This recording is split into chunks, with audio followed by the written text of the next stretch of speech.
Ladies and gentlemen, my guest tonight is a mountain of a man, bodybuilding exemplar, competition coach par excellence. He is the composition consultant, the one, the only, Jonathan Griffiths. Jonathan, how are you doing today? Hey, Jerome, thanks for having me on. Appreciate that you've reached out to me today to have me on video. Be introduced by yourself. I'm sure we're going to have a great conversation about training and everything around that. Absolutely. So, why don't you tell everyone a little bit about yourself in your own words? So, I'm a 27-year-old bodybuilder from England. I've been competing since oh God, I was about 16 years old. I have mixed placements, so I've won some, I've lost some. I've learned a lot along the way. I don't know how far back you want to go, really. I mean, I used to manage a top health food shop, so I come from a place where I've seen and tried all the supplements, so to speak.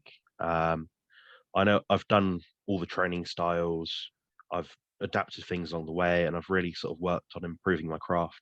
Um, Along that time, I've worked with lots of people, improving body composition, and my specialism is in exactly that. I do get people to the best of my ability in the best shape of their life.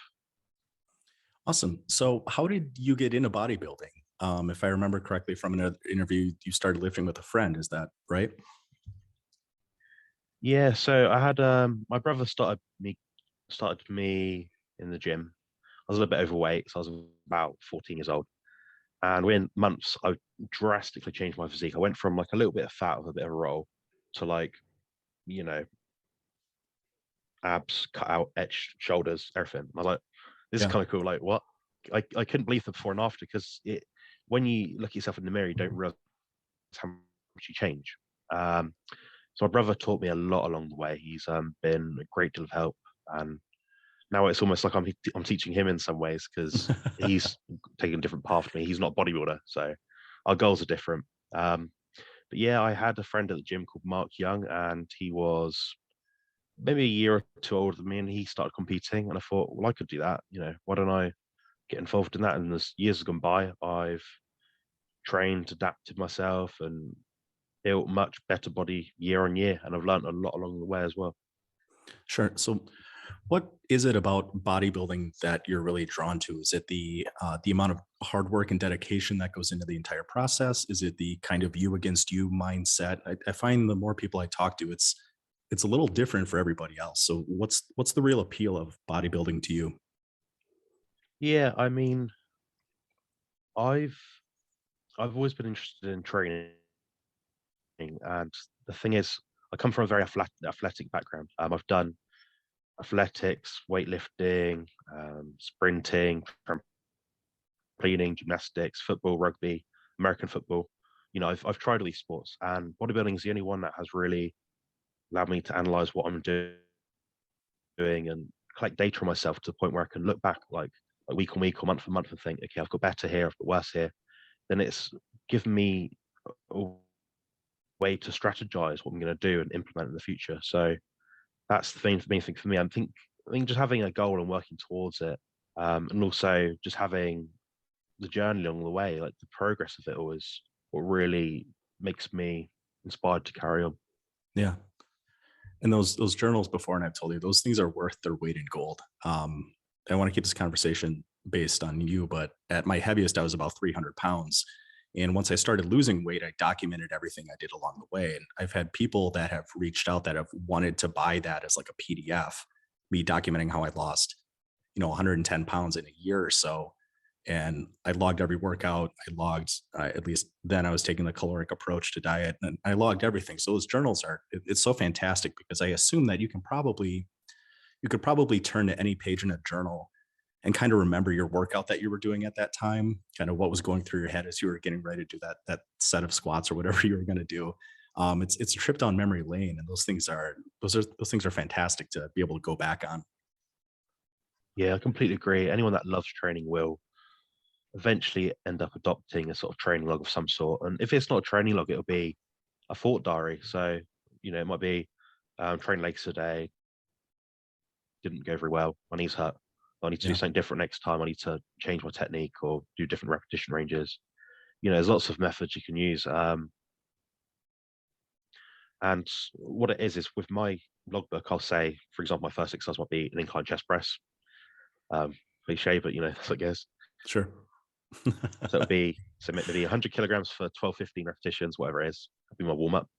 The next one might be whatever weight times, I don't know, 8 repetitions. Next one might be the same again. But on the last one, I might put, I won't swear on camera, but I'll put reps, like crappy Sure. reps, basically.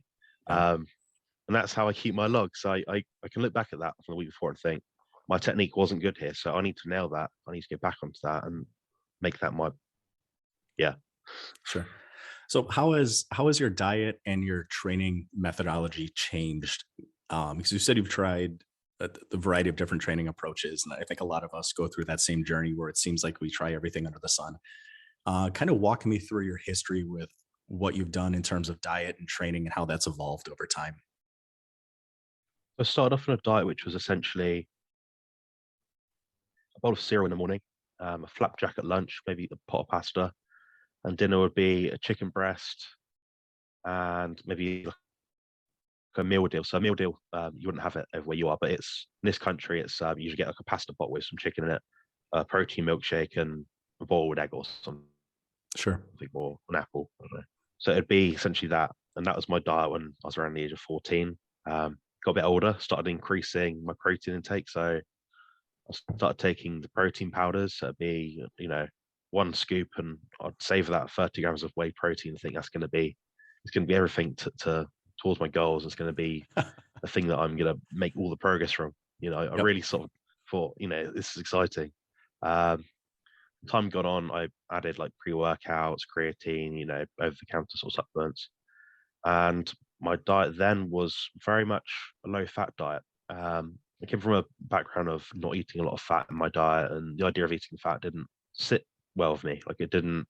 I just thought you eat fat, you get fat. That's it. But Yeah. obviously, we know now not. Um, so then, going on from there, I sort of adapted my diet somewhat. So I reduced some foods that I knew I couldn't tolerate very well. Oats were the worst one, as in I'd eat a bowl of oats and my stomach would be distended for about 6 to 8 hours. Sure. Other things like rice weren't too bad, pasta wasn't too bad, funny enough. So yeah, it's all evolved since then. And maybe 2.5 years ago, I first tried out the carnivore diet, essentially just meat. I'd still use like sugar-free condiments and stuff, maybe some spices and herbs. And yeah, that's up until that point. And on and off since then, I've been on the carnivore diet, and I'd say over the last maybe 2 years, I've been doing it for about 18 months solidly. And what was it that made you decide to switch from a more conventional diet to a carnivore diet? So I was having digestive issues, and I sort of tried it for a few weeks here and there. So I'd reduce my carbohydrate intake and just do the meat, fish, eggs, whatever. I think, oh, I'm not as bloated now. Like my gut feels flatter, smoother. And for anyone who doesn't know, bodybuilding, you want to have a flat sort of midsection. You want to appear Yep. aesthetic. I think anyone does actually. Yeah, that's where I landed, and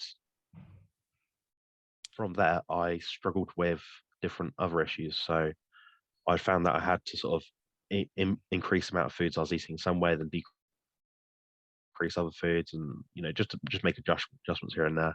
Yeah. And what I'm doing now is essentially meat and eggs and oily fish. I eat cheese every now and then, but yeah, I mean, I found the carnivore diet is much more beneficial for bodybuilding in that I prior to it, I already attained pretty much all the size that I'd have as a bodybuilder, at least without using extreme amount of performance enhancing drugs and things like that. So I Sure. can maintain it as I am quite well.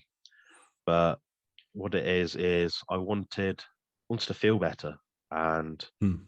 I tried out the diet for periods of time. And my last competition a year ago, I competed. I didn't win, but I did bring my best look ever by a mile.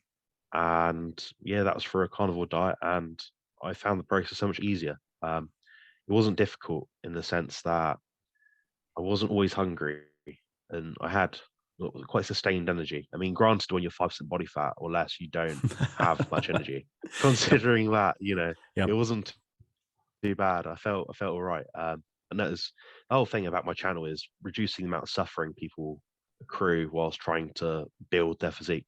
So it's Sure. about health and physique. That's what I'm about. So how has a carnivore diet affected other areas of your life besides bodybuilding?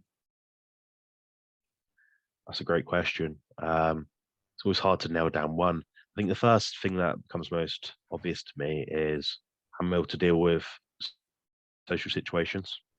I'm able to have back banter with people a lot easier, a lot more stoic. I'd say I'm just as sensitive as before, but the way I deal with things and tolerate things and externally do something about it is much different. Yeah, I used to be someone that couldn't speak very well to people. I still can't, to be honest, that well, but I'm miles ahead of where I was before. I suffer with autistic spectrum disorder, so a sure. lot of that is to do with your gut distress, your brain inflammation, and the carnivore diet really has calmed a lot of that down. So that's probably the most obvious thing that I can think of. Awesome. So to get back to competition, you brought your best physique to your last competition. I assume that's the video that's on your channel. One of your earlier videos is, I don't know if it's the pose down for your weight class or if you won your weight class and that was the final pose down. Oh, that But was yeah, that was myself in 2016. That was mini griff version. That was the smaller okay, version. okay, because I remember looking at that video and thinking like, I assume that you won your class and that that wasn't all the same weight class of guys, and thinking that like your legs are really really complete. I was shocked at how good your legs are, and I remember thinking like if this guy gets a little bit of back thickness, you could be really really scary. And I don't know what your competition goals are. I don't know if you have or wanting to get your pro card. Um, but I would highly encourage anyone that listens to this, go to Jonathan's channel. At least look up that older footage of him, because if that's mini Jonathan, then now Jonathan is kind of a scary thought. Yeah, I do surprise people when I meet them. I mean, if any of you follow my social media, see pictures of me next to other people, then it gives you a better perspective of my size. I'm not trying to be arrogant, but I'm much bigger in person when people actually meet me. And you compare me to someone that's like a 5'10" average male. And what is your competition weight, and kind of what's your height and weights most of the year? So my competition weight last time was 220 pounds, about 100 kilos, Okay. and my height is 185 and a half centimeters ish. That will vary a lot over the next few months because I'm waiting for a spine operation, so I might be a bit taller than that even. So yeah. Sure. Okay. So I'm about the same height. I had to pull the conversions up here. But if I were to compete, and like I've done DEXA scans in the past to see exactly how much lean mass and fat I have, I would probably end up competing between like 90 and 93 kilos. And like I know I'm bigger than most guys, but I also know that like I still lack the genetic gifts to ever make it far into bodybuilding. But yeah, if you look at Jonathan's pictures, especially on Instagram, standing next to some people, I mean, you look like a vanilla gorilla. um, Yeah. so I find that with carnivore, a lot of times, and maybe I'm just projecting my experience, that similarly, I used to train more conventional bodybuilding. I've done a couple competitions. My old bodybuilding diet was 50% protein, 40% carb, like 10% fat. It's kind of the standard bro diet. Took a lot of pre-workout, a lot of protein shakes. Do you still take any supplements, creatine, pre-workout, branched chain amino acids, anything like that? Looking up on my shelf now, I take a few pre-workouts and creatine. So I use less of the caffeinated ones, like the stim ones, than I used to, but I still use them sometimes. I feel like I Sure. need a boost. Do you think that the average gym goer should be taking the supplements that they do? And again, I could be wrong, but I see a lot of pre-workout, especially in the younger kids. And then I watch guys double scoop pre, and then I see that they're really not training that hard. And part of me thinks like, okay, I get it, but training's number one. And all those other things are very, very small complements to that. Have you had the same experience? Yeah. So the thing about pre-workouts and caffeine in general, is your perceived rate of exertion when you're using them. You know, you're sweating more, your heart rate's higher. So when you're doing a lift, when you've got caffeine system, you feel like you're doing more because it's so much more like sensory stress in your body. Your body's more alert, so you're going to pick up on more of what's around you. I think that I think double scooping isn't ideal for anyone really. I'm not going to become Ronnie Coleman. That's all I can say. I mean, I've obviously used them in the past to different degrees, and I can say if I didn't have them, I don't think they'd make a difference towards my physique outcomes now. I mean, maybe 1%. You got to think, well, how many hundreds or thousands of pounds has someone spent or dollars in that period of time to get 1%? You know, Yeah. it's all an equation. You know. So, and again, I know that you do paid consultations with people, so you don't have to go too far into the details. But when you start getting ready for a competition, how do you alter your diet to start getting contest lean? Because you're either strict carnivore or probably 95+% carnivore most of the time. But when it's 12, 16 weeks before a show, what are some changes that you start implementing? So my thing is based on the PE diet by Ted Naiman, and looking back, I could read it like in my head. I can redo the things I've done in the past many times and think, oh, I should have done this or that, or you know. But what it is I like to start my diet, say 16 weeks out. I personally, when I'm actually trying to like cut, you know, get from like quite lean to shredded, it's taking me usually somewhere between 8 and 10 weeks. And say I'm at the 10 week out mark, I'll make sure that my energy intake is as high as possible. So I'm not doing what most people do. They start at 20 weeks and they'll go down and down and down and down, down so slowly. Yeah, I don't like doing that. I don't think it's great. I mean, there's ideas that you can do it for a long period of time and have a diet break in between. But you know, once my head's in the game, I just want to get on with it. I just want to get to that goal. So that's what works better for myself. You know, yeah, dieting for 20 weeks isn't great to be honest. A lot of people say that you retain more muscle mass, but honestly, I don't see it. I mean, at least in the performance enhanced bodybuilder world, people can diet a lot harder and get away with it and not lose mass. sure. I think a lot of natural guys end up losing a lot of mass towards the end of a show that they either didn't actually have and it was just covered up with fat. And sometimes we think we're bigger than we actually are. Or natural guys, I think, while they usually nail conditioning, it's been my experience that there's a tendency to way, way, way overdo cardio and exorbitant amounts of volume and frequency to try and get every last ounce of fat off. Um, and I could be wrong, but like usually the week before a contest, I didn't train at all. At that point, I was either there and I wasn't. And a peak week kind of sucks, anyways. I don't think most people realize how awful peak week generally is.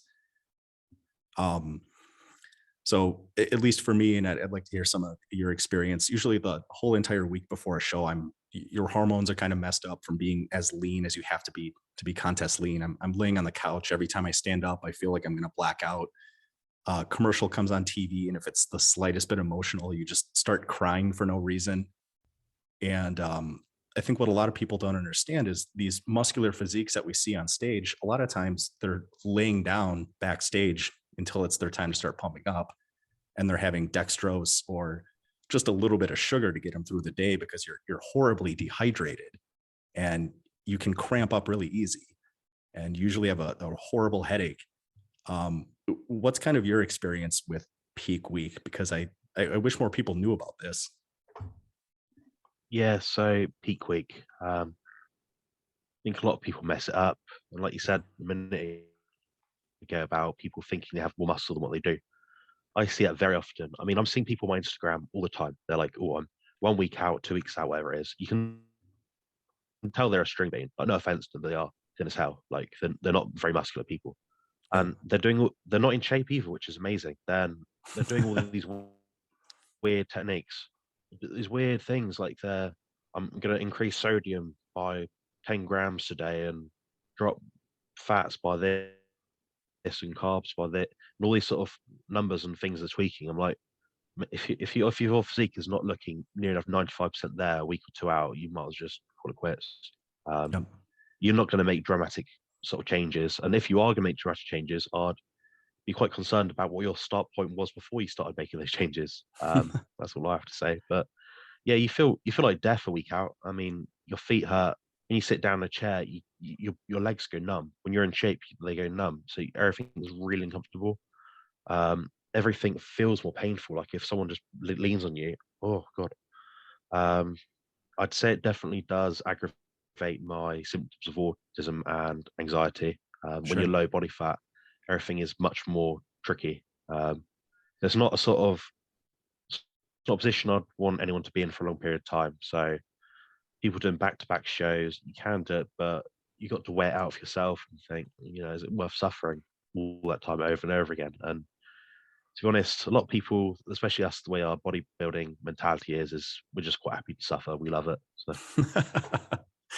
Yeah, I think to a certain extent, you have to be a bit of a masochist to be willing to go through everything you have to go through. An old mentor of mine used to say that in a lot of ways, you have to feel really bad to look really good. And the amount of for those people that don't know, and correct me if I'm wrong, but in general, once you start prepping, you're drinking 2 or so gallons a day. You're heavily salting all your meals, and then a couple days before the show, you sodium deplete, and then usually to an extent the day before, so you start potassium loading to try and manipulate your fluid intake and how much fluid you're eliminating to get that paper thin skin. Um, but so much of our neurons' ability and our muscles' ability to properly contract is based on these concentration gradients between electrolytes. So when you're manipulating these, you really do feel like death. Um, Going into peak week, I usually see two strategies. Some people say just keep dieting the way you have because the opportunity to mess something up, it's very easy to throw things off if you mess up your electrolyte manipulation. If you have too much water, you could easily over dehydrate yourself. So some people say just keep dieting all the way through.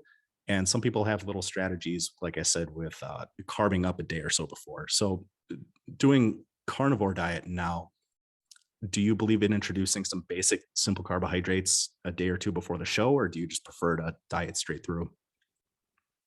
so my last contest prep, I added some carbs in the last 2 to 3 days, I believe it was. It wasn't it wasn't extremely high amount, but it was an amount that I wasn't used to. Sure. For me, it was detrimental, and I would never have done it again. Saying that I still brought my best look, go figure. But I know that a week before that show, the week before that show, I looked much better than I did on the show day. Yeah. As a result of adding foods in that my body's not used to. I think looking back in hindsight, I'd probably just increase my fat intake for those last few days and just done it that way. Reduce the amount of possibilities. I mean, you adding adding junk to the cauldron that's not going to make a good potion. It's not going to work out too well. Yeah, and especially with carbohydrates, there's a tendency to store water. Something like 1 molecule of glycogen is 3 molecules of water bonded to 1 molecule of sugar. So if you're really dehydrated and then you introduce a lot of simple carbohydrates the day or so before a competition, it'd be very easy to have too much and then smooth out. And that's the opposite of what you want to do before you get on stage. And another thing I don't think a lot of people realize is how many bodybuilders indulge indiscriminately sometimes before the evening show or the day after a show. And it's very common for people to gain 15, 20 pounds in 2 or 3 days and diet for a couple of months. And then 2 days after a show, you don't even have abs anymore. Have you seen that? Yeah, loads of times. I mean, I'm someone that's been quite fortunate because I don't. So, thing is, a lot of the people that are saying, I did my competition on Saturday and Sunday I went out to eat. Monday I've gained 30 pounds. Yeah. They haven't eaten 30 pounds of food. They've Right. drank a lot of water and they've come off certain medications which were reducing their water in the body. Yeah. So a lot of that is due to diuretic use. Myself, I find I gain maybe 5 to 10 pounds after a show. That's about it. Nice. I don't stay that lean all the time. something we might be able to go into. But I reverse diet, but not in the sense that people talk about it online. So I just increase my energy intake, and my weight will directly go up with that. And it's not like 50 calories per week or something daft. It's a substantial amount of food. Sure. And what's the underlying reasoning for that? So I want to get back into my off season where I'm gaining muscle as soon as possible. And the thing is, when people finish shows, often if they're enhanced, they'll take away all the drugs that are using. So in that time, you become less anabolic. We know food is anabolic. You eat food, you can gain muscle. Like you can feed someone that's never even protein before some protein, and they'll start gaining muscle. It's just how it works. Yep. And what it is there's an idea around there, which is, we need to reverse diet for 16 to 20 weeks. People are telling me the studies don't show that at all. I mean, I've been reading these studies like back to front. I Yeah. mean, I can understand how some people might want to just very slowly increase their body weight. But if we're talking about reverse dieting for the sense of improving your physique year on year, it's not going to be a 3 4 month thing. It's going to be maybe a month, maybe month and a half, you know? Sure. So it's no secret that most people who probably approach you and most people that come into my studio are very quick to admit they don't want to look like bodybuilders. A lot of people will be like, I want to get in better shape, but I don't want to look like you. And part of you is probably always like, well, you never will. But I think the bigger take home message is, given your experience in bodybuilding, what are some things that the average gym goer should be doing?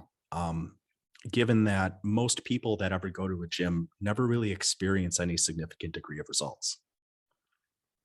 I think the first thing, problem with gyms is when you enter a gym, you might be given an introduction or something like that. They might show you a different piece of equipment, but no one's there to actually physically stand with you and show you the equipment. I think the most crucial thing to start is learn how to use the equipment. Doesn't mean you have to like be a pro or anything, but you have to be able to think, okay, I'm trying to work my biceps, so I'm going to bring my arm from here to here, and I'm going to squeeze this bit as hard as I can. It's that simple. But people have these funny ideas, and they like to jump on, those Bosu balls and do funny squats and one arm this and one leg that and jumping Yep. around. And I'm like, if you want to build a body, you have to lift weight under some tension. There's Yep. no way around that. I mean, some people argue you can do it with 100 repetitions. I'm like, yeah, how many massive people do you know that do 100 repetitions? So, I think Serge Nubret is probably about it. yeah, too right. Yeah, and the other things are just training safely, and I'd say outside of that, getting the diet and recovery right. I mean, the recovery becomes more of an important factor as time goes on, because when you're an amateur in the gym, first start training, you can't. You, it's not disrespect to anyone, but you can't train that hard. You haven't Yeah. learned how to use your muscles to that extent that someone like myself or Jerome would. So once you get to that point, then you can start thinking, okay, I need to utilize other recovery methods. I need to make sure I'm sleeping 6 to 8 hours a night or whatever it is, taking time, like downtime, because your body and your mind is very stressed in a training state. So a lot of people just jump into it and think they're going to get results straight away. But it Yeah. takes time. I definitely think that. Yeah. Well said. And so many of those things are so highly individualized, especially recovery. Um, and yeah, I completely agree. In a lot of ways, the harder you train, the more time you need to recover. And you can't really prescribe rigid guidelines for people, because some people can recover very quickly. I've had people that do better when they're only training once every 10 to 14 days, but it's really dependent on the individual. Are you a fan of bodybuilding historically or in modern times, or is it just kind of a personal thing that you enjoy doing for yourself? All three things, I think. I, I love bodybuilding overall. Sure. So, who's on your Mount Rushmore of bodybuilding, or maybe who are some of your favorite physiques of all time? Okay. First one is Cedric McMillan. He passed about 6 months ago. He's part of the reason why I started my YouTube channel. Another one, Sean Rodham. Yep. Another one, Phil Heath. Actually, probably Phil Heath before Sean Rodham. Um, oh, that's tricky. I quite like Mike Benson back in the day. Talking about old school bodybuilders, and I liked, is it Bob Paris? Yep. Yeah, Bob Paris. Yeah, see, they're all different physiques from different eras, and they Yeah. well, they'll bring something different to the table. They've all got a physique that, if you don't aspire to look like Phil Heath, you might aspire to look like Bob Paris. But Right. it doesn't mean that they're any less of a bodybuilder. Right. And I asked that question because I was curious what era you generally skewed towards favoring. So I think of like Phil Heath's first three or so Olympias, that physique was absolutely incredible. Um, the most modern physique that I really liked was Dexter Jackson in his solo Olympia win. Um, Bob Paris, you can find footage of him. I think in '84, his waistline seems almost impossibly small, given how wide his shoulders and his lats are. It's a really aesthetic looking physique. I go back to really liking guys like Vince Garanda, who lost the 1962 Mr. Olympia, or not Mr. Olympia, Mr. America, because he was too lean. He was ahead of his times in terms of conditioning. I like Mike Menser in 1980. I think Danny Padilla in 81 or 82, despite being a really small guy, had maybe one of the most complete physiques that's ever stepped foot on the stage. Hmm. But yeah, you're absolutely right that the look has changed every single decade in a lot of ways, and not that any of those decades are better than the others. They're all different in unique ways, but they share a lot of commonalities. Um, so, do you have any future competition goals? Are you more focused on growing your business? What does the future look like for Jonathan? You asked me this question earlier, and I completely evaded it. Yeah, so my competitive goals. Right now, I'm not looking to compete at least for another year or two. I'm saying that very broadly because I don't know what I'm going to be doing in a year from now. Sure. In that, I've got a spine surgery coming up in just under 4 weeks. I don't know what my recovery will be like, but I'd hope, if I could say like 5 years from now, I'd like to do this. It would be bodybuilding, um, be on stage again, and bring a better look. Other than that, until that point, I'm going to be focusing more so on my business and developing my brand. Awesome. I'm 37 and I get the competition itch every year, but then I start thinking, well, when I hit 40, I can do the masters division, and that'll probably be easier at 40 than it will be trying to do the open at 37. Um, and I get that itch every year, and then I usually start dieting for a few weeks, and then part of me is like, F this. So, best wishes absolutely in growing your business. So, for people that uh, are you more geared towards bodybuilders? Are you happy to help anyone who just wants to improve their general health and fitness? Um, what's kind of your client that you're looking for? And then describe loosely what your process is as far as coaching them. So it's funny actually. I'd say I've got maybe one client that's under the age of 40. Sure. And the rest of them are around 60 odd years old. I think it's just the way I come across to people, maybe. I seem to draw attention from the older clientele. I say older, but middle aged and above. So I don't offend anyone here. But Fair enough. yeah, they're all people with complex health issues, um, uh, and they've sort of been through the mill, and they want to try and get a better physique. I'm sort of like the last resort. They think I've tried speaking to all these people and it's not worked out. So they need someone with a bit more attention that can really give them that. So my clientele is focused towards people that want to have a better body. Doesn't matter if you want sort of like a person up there or whatever it is. You just have to develop a body that you're proud of and do it in a healthy, safe sort of way with the least amount of suffering. That's mostly what my brand is about. So maximizing physique goals and eliminating health issues. Awesome. So, Jonathan, we're almost out of time. Where can people find you? What social media platforms are you on? And I'll leave you to have the final message. Sure. So I'm on Facebook as Jonathan Griffiths. That's with my logo. I don't have a face anymore on there. My Instagram is composition_consultant, and my YouTube is just composition consultant. Awesome. Thanks very Anything you much, want to guys. wrap this up with? Any final thoughts?